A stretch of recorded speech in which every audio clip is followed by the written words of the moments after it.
പക്ഷെ അതിലിടക്കൊരു വയത് ഏശില്ല. പിന്നെ 14 എന്ന് പറഞ്ഞാൽ ഏകദേശം ഒരു 10-13 വർഷക്കാലം മുന്നേ ആയിരുന്നു. എന്നാലും ഞാൻ രണ്ടുപേരും വയത് പറയാം, പക്ഷെ നിങ്ങളെല്ലാവരും കൈയടിക്കുമെങ്കിൽ മാത്രം.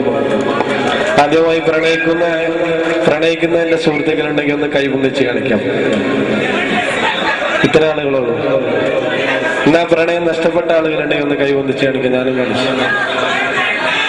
എന്നാൽ പ്രണയിക്കുന്ന എന്റെ സുഹൃത്തുക്കൾക്ക് വേണ്ടി രണ്ടുപേരി മതപ്രഭാഷണ രീതിയിൽ ഞാൻ പറയാം.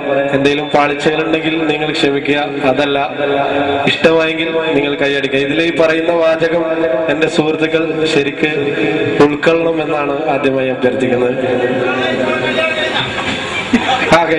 കഴിഞ്ഞു പോയി.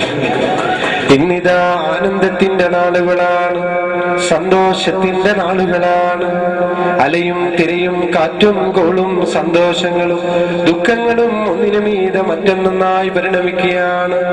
പാടത്തും പീഡികത്തിനിലുമിരിക്കുന്ന സമയം ഒരു പെണ്ണ് തന്റെ മുന്നിലൂടെ നടന്നുപോയാൽ അവൾ എന്നോട് ലൈന എന്ന് കരുതുന്ന ചെറുപ്പക്കാരാ, ഞാനൊന്ന് പറയട്ടെയോ, പെണ്ണെന്ന വർഗം അവൾ ചിരിച്ചുകൊണ്ടെടുക്കും, അവൾ കരഞ്ഞുകൊണ്ട് ചതിക്കുമെന്ന് ഒരു വടക്കം വീരകഥാ സിനിമയിൽ മമ്മൂട്ടി പോലും പറഞ്ഞില്ലേ.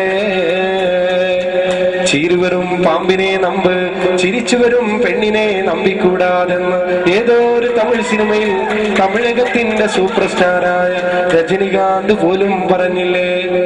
ഒരു പെണ്ണ് കരഞ്ഞാൽ അതിന് കാരണം പലതാണത്രേ, എന്നാൽ ഒരാണ് കരഞ്ഞാലോ അതിന് കാരണം ഒന്നേ ഒന്നാണ്. അതെന്താണ്? പെണ്ണിന്റെ ചതിയാണത്രേ. എല്ലാവരും ഈ വാചകം എപ്പോഴും